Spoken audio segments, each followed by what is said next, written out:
কলকাতার new market এলাকার মির্জা গালিব স্ট্রিটের একটি হোটেলে আগুনে পুড়ে ও ধোঁয়ায় দম বন্ধ হয়ে প্রাণ গেছে অন্তত ৯ বাংলাদেশির। নিহতদের মধ্যে রয়েছেন ৬ জন পুরুষ, ২ জন নারী ও ১ জন শিশু।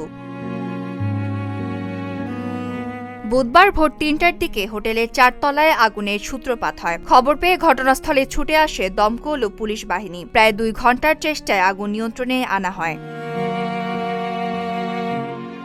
আগুন লাগার সময় হোটেলের বিভিন্ন কক্ষে ঘুমিয়েছিলেন অনেকেই। বাইরে থেকে আগুনের শিখা খুব একটা দেখা না গেলেও বের হতে থাকে ঘন কালো ধোঁয়া।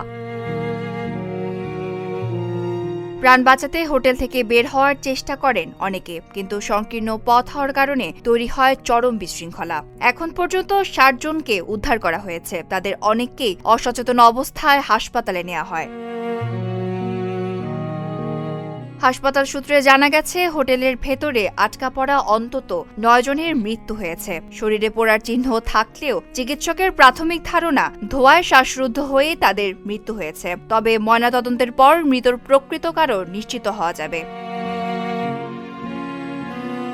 প্রাথমিকভাবে হোটেলের একটি এসি থেকে আগুনের সূত্রপাত বলে ধারণা করা হচ্ছে। তবে অগ্নিকাণ্ডের প্রকৃত কারণ জানতে তদন্ত চলছে।